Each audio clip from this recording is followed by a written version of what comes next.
Halo semua, perkenalkan nama aku Salma Witri. Saya mahasiswa Universitas Pakuan. Saya masuk di Fakultas Ilmu Sosial dan Ilmu Budaya atau FISIP, dan saya mengambil prodi Ilmu Komunikasi. Iya, teman-teman, kita tahu kan, pandemi ini belum berakhir. Kita harus tetap mengikuti protokol kesehatan dengan cara menggunakan masker, mencuci tangan, dan menjaga jarak. Kalian tuh tahu nggak sih dampak jelas apa yang merugikan semua orang saat pandemi ini? Kalian pasti tahu kan, dampak jelas pada masa pandemi ini yang merugikan semua orang adalah krisis ekonomi global. Saat ini, ekonomi global mengalami krisis akibat pandemi COVID-19. Banyak banyak sekali yang berdampak, yaitu seperti indeks bursa saham rontok, produksi menurun, barang langka, bahkan harga barang terus meningkat sehingga menimbulkan inflasi.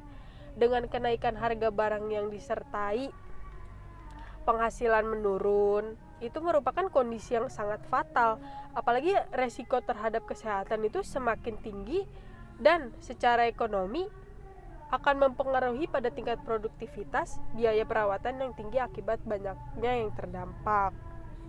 Nah, aku mendapat tugas untuk mewawancarai 5 profesi, 1 masalah, yaitu permasalahan tentang krisis ekonomi. Siapa aja yang bakal aku wawancara? Kita lihat video berikut.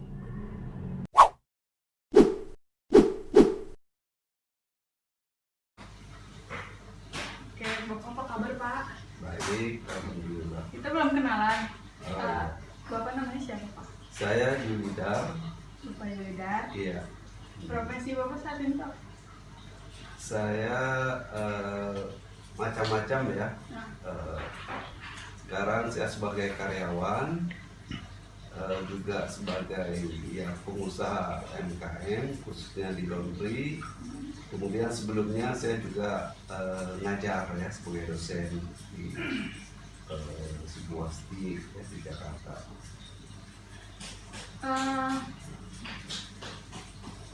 sebagai karyawan itu di perusahaan. Saya sebagai karyawan di PT Bhinneka Life Indonesia yang bergerak di bidang asuransi. Saya di sana sebagai kepala bagian hubungan industrial. Industrial. Kan sekarang lagi pandemi, Pak. Iya. Bapak tuh melaksanakan pekerjaan secara offline atau online? Nah, kita saat ini bekerja gabungan ya, antara offline ya, atau sering disebut namanya work from home dan work from office. Nah, di kantor kita membagi 4 tim ya, tim A, tim B, tim C, tim D ya. Nah, setiap tim 1 hari masuk, kemudian bergiliran ya. Misalnya Senin masuk tim A ya, itu masuk yang WFO tim A ya, tim B, tim C, tim D itu work from home gitu ya. Jadi Selasa nanti masuk tim B, berarti yang lain work from home gitu ya. Jadi 1 hari masuk, 3 hari work from home. Nah, giliran seperti itu. Dan itu sudah berjalan sejak bulan Agustus ya. Ini sesuai dengan aturan yang berlaku di Pemda DKI gitu. Ya, kita komplit terhadap aturan di DKI, Pemda DKI. Berarti diseling ya, nanti online, nanti offline. Iya, kalau bekerja di rumah tentunya online ya. Kita biasanya menggunakan aplikasi Teams gitu. Jadi kalau di kantor baru kerja offline ya, kerja langsung. Kalau di rumah tentunya online gitu. Jadi meeting online. Terus saya mau tahu dong, apa yang Bapak rasain saat bekerja secara offline, datang ke kantor, dan bekerja secara online biar dapat berada di rumah. Nah, memang ada perbedaan yang mencolok ya. Kalau bekerja offline Nah, kita langsung berhadapan dengan situasi kantor karena memang di kantor ya, di sana kita bekerja langsung gitu ya. Nah, waktunya juga teratur kalau kita ini ya, karena jam berapa kita bekerjakan langsung. Tapi kalau di rumah ini sangat berbeda gitu ya. Nah, kalau di rumah yang pertama kadang-kala tidak mengenal waktu gitu ya. Itu kadang-kadang waktu bekerja kan 8 jam gitu ya. Pada saat di rumah kadang-kadang bisa bekerja kita sampai malam, kadang-kadang ada meeting malam gitu ya. Jadi ya waktunya tidak terbatas lah gitu. Sementara di rumah juga kita nggak bisa kemana-mana, takutnya ada call meeting gitu kan. Jadi benar-benar di rumah gitu ya, nggak bisa kemana-mana. Standby di rumah. Standby di rumah. Yang kita tahu kan perusahaan asuransi itu menyangkut dengan masalah perekonomian. Iya. Bapak pernah nggak sih atau sekarang lagi merasakan nggak yang namanya krisis perekonomian dari kehidupan? Oh ya tentu. Sekarang ini semua sebagian besar ya perusahaan bergerak dimanapun itu terdampak pandemi ya. Pandemi COVID-19 pasti berdampak gitu kan. Hanya beberapa sektor saja yang tidak dampak seperti perusahaan obat-obatan ya. Tapi selain itu saya lihat itu hampir semua perusahaan mayoritas itu berdampak gitu. Karena memang apalagi jual asuransi ya, menjual asuransi tentunya untuk meyakinkan kliennya kita harus ketemu gitu. Nah, disinilah permasalahan sekarang ini sulit untuk bertemu dengan orang menjelaskan asuransi. Nah, sehingga saat ini penjualan asuransi sedikit menurun gitu ya, sehingga berdampak terhadap perusahaan. Nah, di samping itu juga memang kondisi sekarang ini sudah memasuki tahap krisis ekonomi di Indonesia, banyak pengangguran gitu ya, jadi daya beli masyarakat juga sudah menurun gitu. Untungnya memang ada kebijakan pemerintah untuk memberikan seperti bantuan-bantuan ya, subsidi macam-macam lah gitu. Itu sih. Banyak kan perusahaan-perusahaan asuransi yang memang terpuruk, Iya. terpuruk banget gitu. Menurut Bapak nih, kalau misalnya Bapak jadi pemilik perusahaan tersebut, pasti kan banyak pikiran tentang karyawan, tentang bagaimana nasib perusahaan. Jika Bapak jadi pemilik perusahaan tersebut, hal apa yang akan Bapak lakukan supaya perusahaan tersebut itu tetap berjalan walaupun dalam keadaan krisis perekonomian? Iya. Yang pertama memang yang paling harus kita perhatikan adalah tentang kesehatan dari perusahaan itu sendiri gitu kan. Kalau memang perusahaannya nanti tidak sehat, yang pada akhirnya bangkrut, ya karyawan nanti ya sama juga nanti akan mengalami kondisi PHK gitu ya. Nah, kalau menurut saya sih yang pertama kita bagaimana menjaga perusahaan ini supaya tetap sehat. Apalagi asuransi itu di bawah pengawasan OJK gitu ya. Kalau misalnya RBC di bawah 120 udah nggak bisa gitu kan. Nah, kita harus menjaga RBC perusahaan itu tetap di atas 120. Nah, terkait dengan karyawan, nah tentunya banyak solusi karyawan gitu kan. Apakah sekarang ini dirumahkan, kalau memang kondisi tidak memungkinkan untuk membayar gajinya, atau bisa juga ya mengurangi karyawan untuk sementara waktu sampai kondisi perusahaan itu bagus atau normal kembali ya, mengurangi. Nah, tentunya akan terjadi PHK gitu ya. Nah, PHK tentunya kita bayar sesuai dengan ketentuan. Nah, nanti suatu saat kalau normal kembali kan bisa direkrut kembali gitu. Nah, yang paling penting adalah kesehatan perusahaan menurut saya. Bukan berarti karyawan juga amat penting, karyawan penting, kita jaga juga. Tapi kalau kemampuan perusahaan terbatas, ya dengan upaya terakhir lah kita mengurangi karyawan. Jadi lebih mementingkan perusahaan ya, karena untuk sudah mementingkan perusahaan aja udah berdampak kepada karyawannya sendiri. Betul. Terus selain menjadi karyawan, Bapak kan tadi bilang jadi dosen. Iya. Pengalaman Bapak itu seperti apa sih? Selama menjadi dosen ekonomi, dosen apa Pak? Ekonomi. Ekonomi. Nah, kebetulan saya mengajar di Bumi Putra ya, Sekolah Tinggi Ekonomi Bumi Putra. Kebetulan yang saya pegang itu adalah mahasiswanya banyak mahasiswa karyawan ya, karyawan. Nah, saya lihat perkembangannya juga bagus ya. Artinya mahasiswa yang ikut kuliah di sana ada keinginan untuk mengupgrade diri ya. Jadi sebelumnya dia sebagai karyawan hanya tamatan SMA atau SLTA, dia ingin di tempat kerjanya meningkat ya, pengetahuan ekonominya meningkat sehingga dia menempuh pendidikan lagi untuk mengambil S1. Jadi saya lihat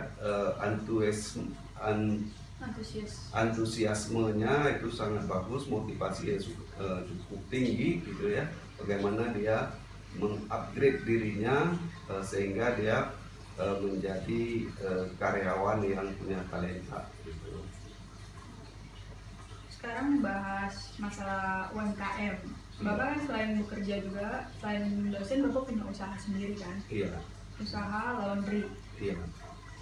Apa usaha Bapak selama pandemi ini lancar? Nah, seperti tadi di awal saya jelaskan bahwa memang sekarang ini sedang pandemi ya, yang menyebabkan krisis ekonomi ya, bahkan perekonomian kita minus sampai 5%. Nah, ini menyentuh juga sektor-sektor UMKM gitu kan. Bahkan pemerintah sekarang ini memberikan subsidi kepada UMKM ya. Kebetulan saya belum dapat ya, karena memang harus diurus gitu. Nah, di tempat saya sebagai pengusaha laundry memang berdampak sehingga dampaknya lebih kurang menurun omsetnya sekitar 50% ya, 50% sampai 60% gitu ya. Nah, itu di awal-awal April itu dahsyat sekali gitu kan. Kita tahu bahwa kita ini di DKI Jabodetabek lah di lockdown gitu ya, lockdown atau PSBB itu sangat berdampak gitu. Nah, kemudian alhamdulillah akhir-akhir ini sudah sedikit mau bertumbuh lagi, sudah sedikit agak normal gitu ya. Gitu. Nah, ini tentunya dampaknya itu banyak pelanggan-pelanggan kita yang kena PHK gitu ya, yang daya belinya turun gitu ya. Nah, sehingga omset di kita juga turun. Tapi alhamdulillah mulai bulan September, Oktober, November sudah mulai ada tren meningkat gitu. Selama usaha Bapak lagi menurun, strategi apa yang Bapak rencanakan supaya usaha Bapak semakin meningkat lagi? Nah, tentu layanan ya, kita coba layanan, perbaiki layanan. Seperti kalau di laundry itu kan ada 3, bersih, wangi, dan rapi. Nah, itu harus kita perbaiki terus gitu ya, dan mengurangi komplain-komplain dari pelanggan gitu ya. Gitu. Bapak udah berapa lama Pak buka usaha? Ya sekitar 4 tahun juga. 4 tahun. 4 tahun. Seandainya nih Pak, ya pasti kita juga pengen mau ya pandemi ini berakhir. Tapi apa Bapak mau melanjutkan usaha atau berhenti sampai ke perekonomian membaik aja? Ya tentunya namanya berusaha, kita berusaha terus gitu kan, kita tetap semangat gitu. Kadangkala pada saat ada tantangan seperti ini, nah disitulah ada peluang gitu ya. Peluang. Jadi di mana ada tantangan di situ ada peluang. Nah peluang itulah yang kita manfaatkan. Kita harus bisa mencari peluang-peluang itu. Setelah pandemi berakhir, dari usaha Bapak tuh apa yang Bapak pengen kembangin lagi gitu? Iya. Yang pertama ada rencana kalau ini sudah bagus lagi ya kita buka cabang lagi, atau bisa juga nanti membuka usaha-usaha UMKM lain seperti usaha sekarang lagi maraknya kopi ya, kita membuka kopi atau UMKM roti ya, roti juga pasarnya saya lihat juga cukup bagus gitu ya. Jadi yang mudah-mudahan pandemi COVID ini segera berakhir lah gitu, sehingga ada peluang-peluang bisnis bisa kita realisasikan gitu. Oke. Misalnya nih, dalam keadaan masih pandemi kayak gini, pasti kan omset semua menurun ya Pak. Iya. Tapi jangan sampai ya, kalau seandainya usaha Bapak memang harus tutup, langkah apa yang Bapak ambil untuk usaha Bapak ini? Iya. Kalau ya mudah-mudahan nggak sampai tutup ya. Memang kalau misalnya omsetnya turun, tentunya kita harus yang pertama kita mengurangi karyawan biar perusahaan ini tetap eksis, tetap berjalan gitu ya. Nah, paling tidaklah menutup biaya-biaya operasional gitu. Dan sambil kita memperbaiki layanan gitu ya.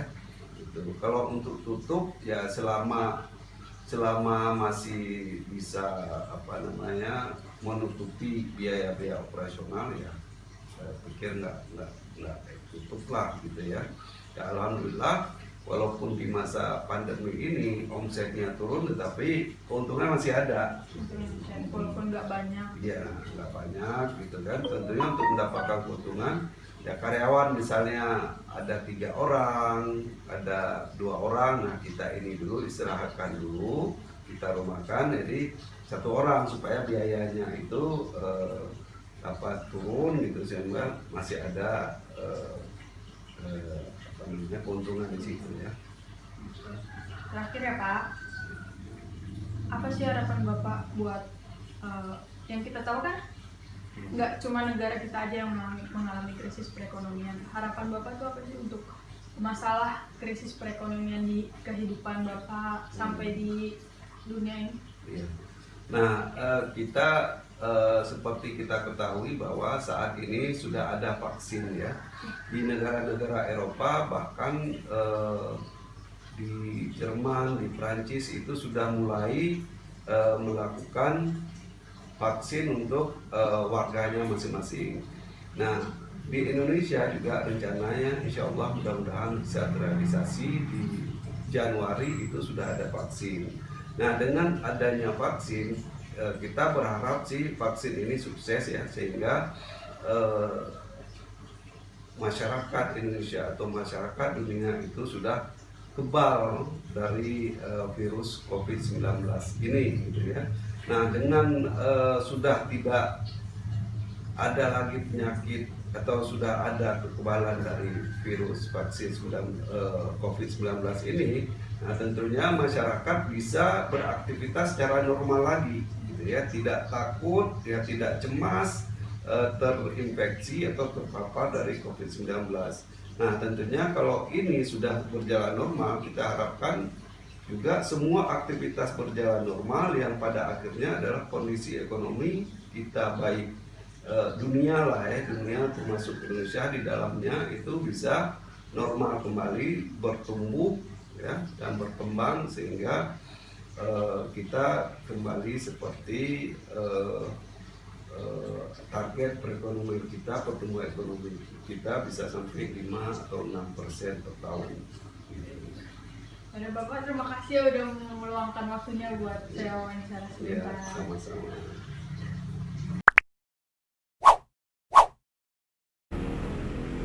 Halo Mas, boleh minta waktunya sebentar ya untuk wawancara? Boleh, boleh. Namanya siapa Mas kalau boleh tahu? Nama saya Muhammad Farhan Agam. Nah, profesinya apa nih Mas sekarang? Sekarang saya itu bisa dibilang pengusaha. Pengusaha ya. Usianya berapa Mas? Saya umur 21 tahun. Oh, masuknya pengusaha muda ya. Iya, bisa dibilang gitu. Oke. Terus saat pandemi gini pekerjaan nggak ada yang online atau offline aja apa gimana?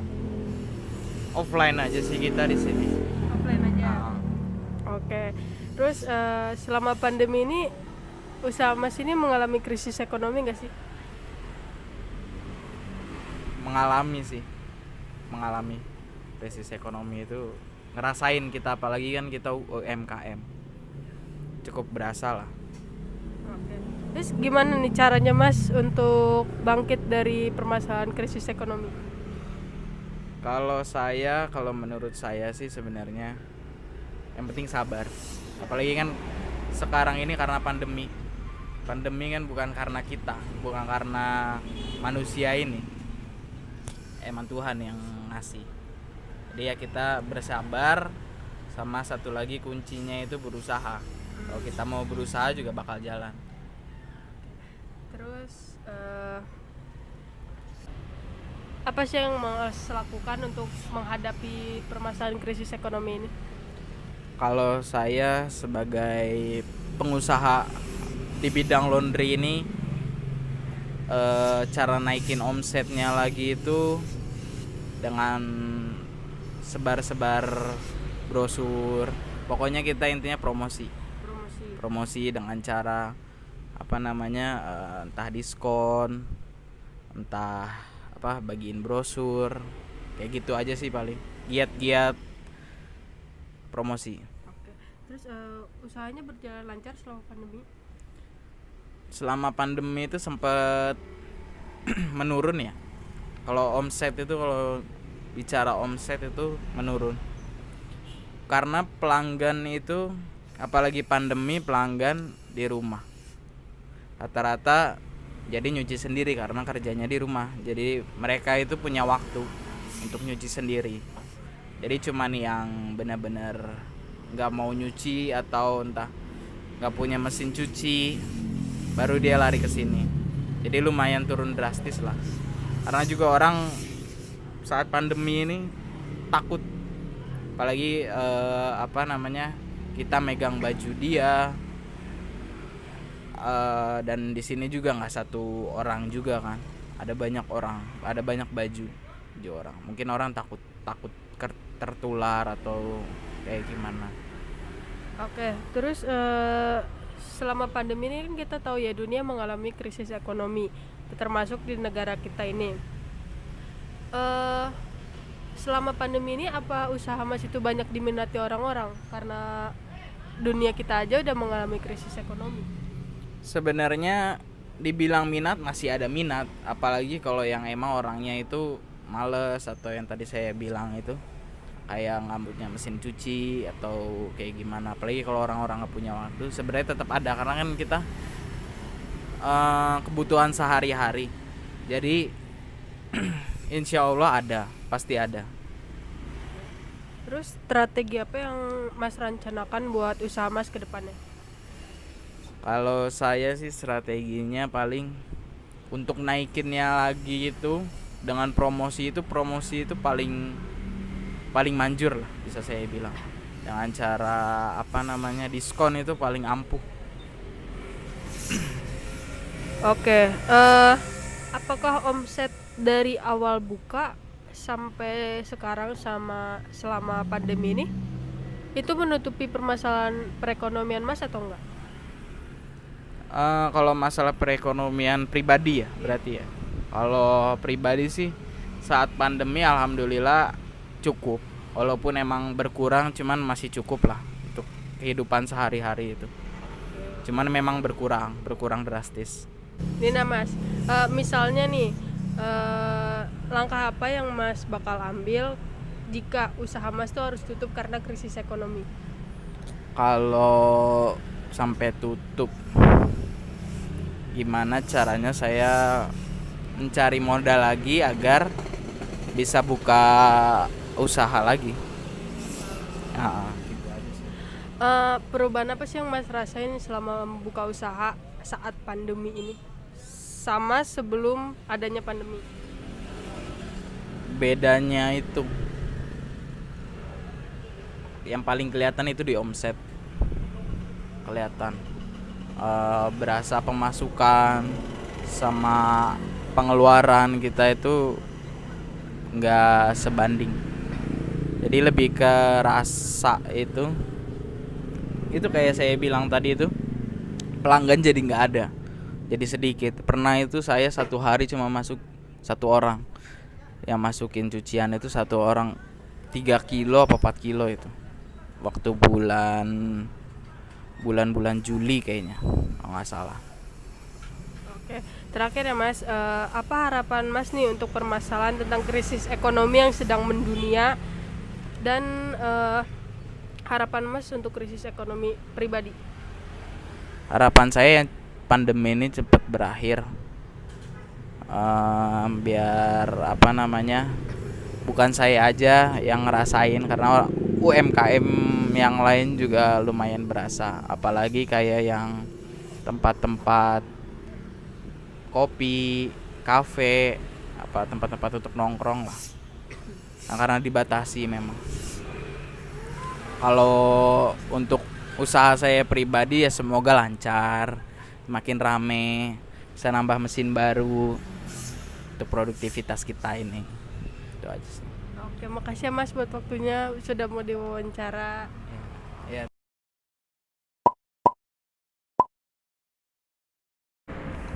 Menurut Anda nih, tentang permasalahan krisis ekonomi yang sedang mendunia karena dampak pandemi ini itu seperti apa?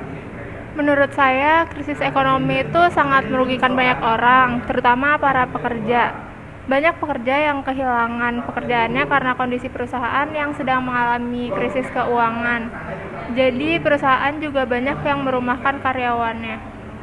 Apa seorang atlet juga mengalami krisis ekonomi, Kak?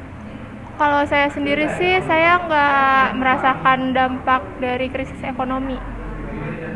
Terus nih, kalau misalnya Kak Sylvia itu merasakan yang namanya krisis ekonomi tuh, apa yang bakal Kak Sylvia tuh lakukan? Mungkin saya akan membuka usaha sendiri, seperti berjualan di rumah atau lewat online. Oke, kayak gitu. Terus kehidupan kakak ini kan sebagai atlet ya, kehidupan kakak sekarang tuh masih ditanggung oleh siapa? Masih sama orang tua atau gimana? Kalau saya tinggalnya di asrama, jadi kehidupan saya ditanggung oleh pemerintah setempat. Pemerintah setempat. Oke, pemerintah kakak dari kabupaten mana? Kabupaten Bogor. Kabupaten Bogor. Oke, berarti dari pemerintah Kabupaten Bogor ya. Oke, terus harapan kakak nih untuk permasalahan tentang krisis ekonomi yang mendunia ini tuh apa? Semoga pandemi ini segera berakhir ya, sehingga perekonomian dunia, terutama negara kita Indonesia, sembuh dari permasalahan krisis ekonomi. Oke Kak, terima kasih ya Kak waktunya. Terima kasih.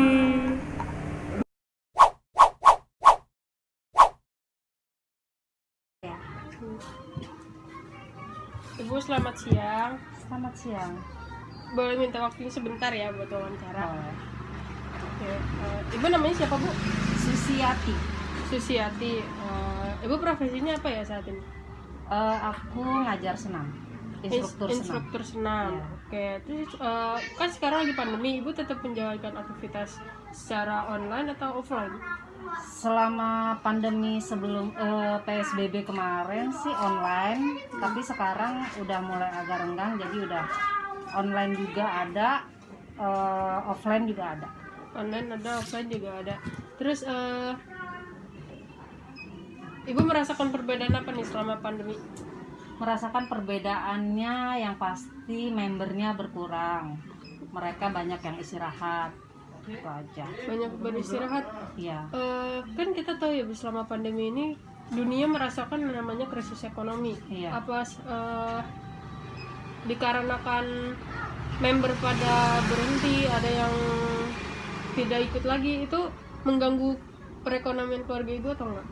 Mengganggu sih, mengganggu karena member itu kan kita cuma setengahnya dari yang biasa sebelum pandemi. 50%-nya 50% lah, 50%-nya gitu. Terus bagaimana cara Ibu bangkit dari keterpurukan masalah krisis perekonomian ini? Bangkitnya di dalam hal mengajarnya atau untuk pendapatan? Pendapatan. Kalau untuk pendapatan ya kita buka kelas online gitu. Buka kelas online. Ah, Terus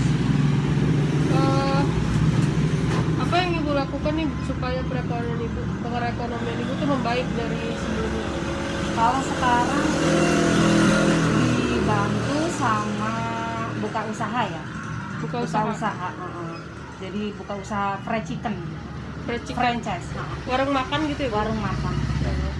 Terus usahanya gimana, Bu? Berjalan lancar? Alhamdulillah sih berjalan lancar untuk usaha fried chickennya ini juga. Udah berapa lama ibu buka usaha? 2 bulan.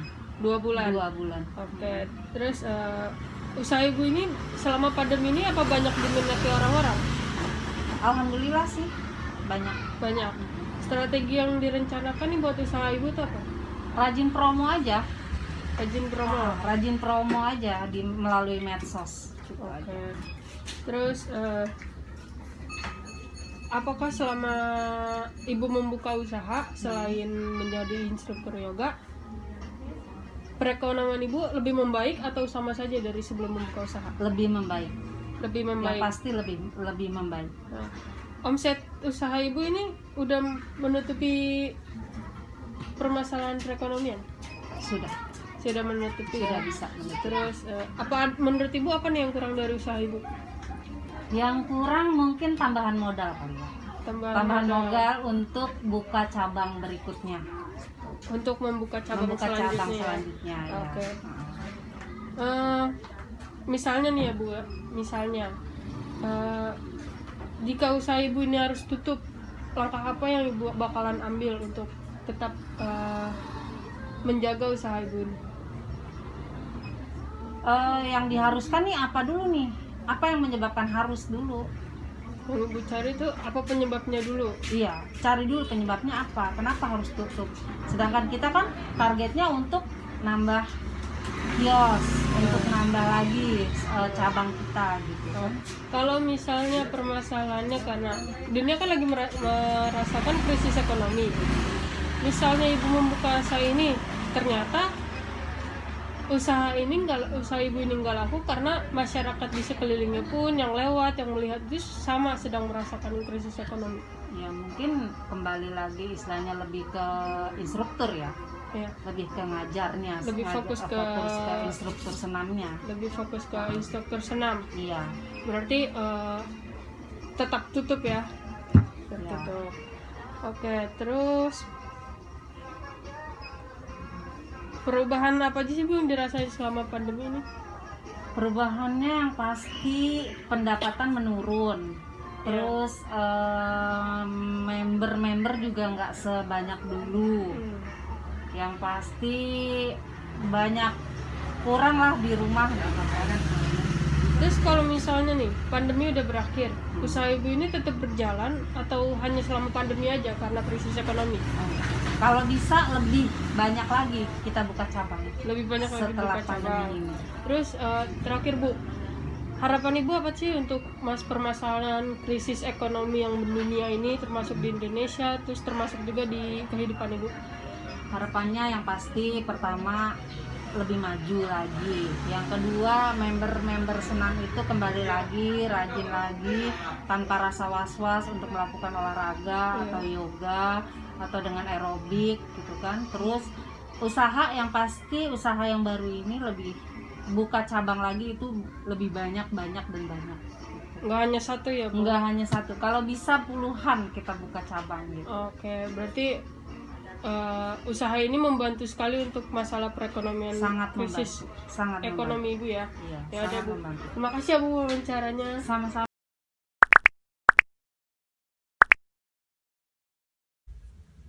Iya, udah mulai ya. Oke. Guys, ini tanteku loh guys. Dia seorang wanita karir. Sekarang kita udah lama nggak ketemu ya tante. Iya, sudah lama banget gak ketemu. Tante namanya siapa nih kalau boleh tahu teman-teman di rumah? Oh, nama aku Anak Sumarna. Ana Sumarna. Iya. Profesinya apa tante? Dari dulu kan tante sibuk nih. Wah. Tapi nggak ada yang tahu nih profesinya. Aku ini sebenarnya marketing. awalnya Mm-mm. marketing. Terus kemudian hari itu aku kerja di kontraktor. Ya. Di kontraktor, aku sekarang bagian orang lapangan Mm. yang untuk proyek-proyek kayak apa namanya Pemda, seperti Pemda ya, seperti proyek jalanan Pemda atau apa, itu aku dulu di PT Adil Super ya. Ya. Untuk saat ini sekarang ini aku pakai bendera sendiri. Oh, tadi awalnya dari perusahaan apa gimana? Dari perusahaan awalnya aku. Perusahaan mana tuh kalau boleh tahu? Itu di daerah Bogor, Daerah Bogor, Ciawi. Ciawi. Oke. Terus kalau saat pandemi kayak gini tante tuh kerja secara offline atau online? Aku ini sekarang kerjanya ya online ya, Online. online. Kalau misalnya ada job, turun ke lapangan atau tetap online? Enggak, aku tetap turun ke lapangan. Tetap turun ke lapangan berarti, iya. Terus kan yang kita tahu nih, Ya. selama pandemi ini dunia kan mengalami krisis ekonomi ya, Wah iya sangat banget. sangat banget. Apa tante ngerasain tuh di kehidupan tante yang namanya krisis ekonomi? Wow, mengalami banget itu, dampaknya sangat besar. Apalagi kan saya ini seorang marketing yang sekarang ini aku pakai bendera sendiri di proyek itu banyak dipending. Banyak dipending. Banyak. Nggak langsung terjalankan gitu ya, banyak delaynya. Wah banyak banget. Mm-mm.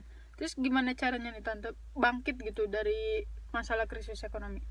Ya saya mendirikan usaha lain lah. Kalau sekarang ini kan dunia infrastruktur benar-benar stop, Iya, berhenti berhenti total. total. Tante usaha apa nih?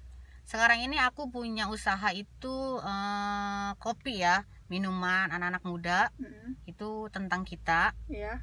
Itu saya baru baru mendirikan 1 bulan inilah. 1 bulan ini. Iya. Lokasinya di mana tuh tante kalau boleh tahu? Di daerah Bilabong. Bilabong. Bilabong. Terus usahanya selama 1 bulan ini lancar apa enggak? Kalau untuk ke dunia kuliner kayaknya lumayan ya. Lumayan lancar. Lumayan. Iya, alhamdulillah ya. Iya. Terus usaha tante kan kopi nih, kita banyak tahu nih kopi tuh banyak diminati orang. Di warung tante sendiri tuh banyak yang berminat atau enggak sih? Kayaknya kalau kopi saya ini mungkin untuk anak kecil masuk, anak muda masuk, orang dewasa pun masuk, ibu-ibu pun kayaknya suka. Semua Kayaknya usia gitu. Semua usia kayaknya suka. Terus strategi apa nih yang bakal tante rencanain buat ke depannya? Kalau untuk saya kepengen punya cabang kopi lagi untuk beberapa cabang ya. Kayaknya lumayan juga itu loh usaha kuliner. Iya. Terus kalau misalnya pandemi udah berakhir nih, Iya. terus tante tuh bakal ngelanjutin usaha atau tetap melanjutkan usaha apa berhenti pada saat pandemi berakhir gitu? Jadi buka usahanya tuh pas pandemi aja. Oh enggak, tetap aku mau lanjut. Tetap mau lanjut. Tetap aku mau lanjut. Dan aku tidak akan pernah meninggalkan basic aku itu orang lapangan di proyek. Iya. Berarti usaha tetap, kerja tetap gitu. Tetap. Oke. Apa yang bakal tante lakuin buat perkembangan usaha tante ini? Kayaknya kalau untuk sekarang ini kayaknya lebih kita ini untuk berniaga, berdagang ya. Kayaknya lebih cenderung itu harus jualan online. Enggak secara offline aja, tapi online juga. Online juga, karena memang online itu membantu. Karena kan sekarang dampak COVID kayak gini orang jarang datang ya ke kedai atau ke rumah makan. Karena kenapa? Karena dampak COVID. Karena online itu lebih menjamin, lebih membantu gitu ya. lebih nggak membantu. cuman offline. Iya. Lebih menutupi masalah krisis perekonomian gitu. Benar banget. Terus usaha tante menurut tante yang saat ini tuh apa masih ada kekurangannya? Kekurangannya itu apa kalau boleh tahu? Kayaknya ini ya kalau untuk saat ini kalau kekurangan mungkin karena COVID ya, jadi orang itu lebih cenderung itu nggak mau kemana-mana ya karena takut. Tapi sebenarnya kalau punya cabang banyak lebih enak. Cabang banyak lebih enak. Lebih enak. Omset usahanya selama ini udah menutupi atau masih kurang gitu? Ya untuk saat ini karena baru sebulan ya. Udah berjalan aja sudah alhamdulillah.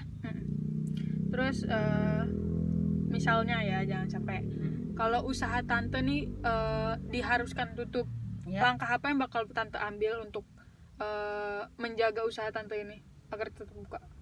Ya itu satu, kita harus punya cabang banyak. Punya cabang banyak. Karena kalau punya cabang, yang saya tahu untuk market cabang banyak itu membantu penjualan. Berarti nggak cukup satu Ya. ya kalau buka cabang itu. Harus banyak. Karena kenapa? Yang saya tahu itu market yang paling bagus itu adalah cabang, beberapa cabang. Cabang beberapa cabang. Oke. Berdampak nggak nih ke usahanya pada saat lagi krisis ekonomi kayak gini? Ya berdampak lah, amat sangat. Dari awal buka sampai sekarang. Yang kedai ini apa tentang aku di proyek? Dua-duanya deh, kedai dulu tapi. Kalau di kedai untuk saat ini, kalau yang saya baca ya untuk market sekarang ini kayaknya kuliner itu lebih menonjol. Iya. Dibandingin usaha kayak aku, kan orang proyek ya, infrastruktur itu agak menurun karena banyak proyek-proyek itu yang pada di stop. Karena satu, ekonomi dunia kan memang lagi melemah, dan banyak perusahaan-perusahaan yang tadinya mau buat kayak kan aku kebanyakan sekolah, proyek Pemda, terus banyak lagi untuk hotel-hotel itu kan banyak yang pada dipending semua. Dan dampaknya banyak juga kalau untuk di proyek. Ya. Sangat. Ada nggak sih pasti kan membutuhkan tukang ya buat Oh, iya. masalah proyek. Sekarang krisis ekonomi, ada nggak sih tukang-tukang yang dirumahkan? Oh, banyak sekali tim aku tuh banyak, dari tim baja ringan, paving block, kusen aluminium, habim, segala macam. Sekarang ini yang ada hanya proyek yang dijalankan ini ya sekarang ini paling jalan raya itu cuma hanya paving block. Itu yang mereka yang 4 item ini banyak yang dirumahkan dulu. Banyak yang dirumahkan dulu ya karena krisis ekonomi. Oke. Terus perubahan apa aja nih yang tante rasain selama masalah krisis ekonomi, selama pandemi ini? Selain krisis ekonomi. Selain itu ya pendapatan juga berkurang sangat ya, income-nya sangat Berkurang. sangat banget. Di luar masalah keuangan, perubahannya apa nih? Wow, sangat besar lah perubahannya. Tapi biasanya tuh tante suka di rumah atau enggak sih? Aku nggak suka yang namanya stay di rumah, karena untuk moto aku itu harus berani keluar mencari rezeki. Karena kalau untuk stay kita nggak akan pernah dapat rezeki, karena kita kalau di luar kita bakal ketemu banyak orang, kita bisa dapat informasi untuk kayak kedaiku mau kembangkan bagaimana, dan proyek-proyek pun walaupun tidak dapat proyek besar masih adalah proyek yang kecil-kecil gitu, walaupun memang itu kadang-kadang cuman pas-pasan. Walaupun pas tapi seenggaknya ada lah yang setidak-tidaknya aku punya anak buahku masih bisa cari makan lah. Oke. Terus terakhir nih tante, harapan tante buat permasalahan tentang krisis ekonomi di kehidupan tante, terus harapannya buat krisis ekonomi di dunia ini tuh kayak gimana? Ya aku sih semoga dampak pandemi COVID ini cepat berlalu ya, karena memang banyak sekali masyarakat kita di Indonesia ini yang sangat terpuruk ya, apalagi banyak sekali PHK di mana-mana, pengangguran di mana-mana, itu sangat banget. Ya semoga cepat berlalu, kita semua kembali lagi seperti dulu, ekonomi kita dan Indonesia semakin. Ya, oke tante, makasih ya tante waktunya udah mau diwawancara.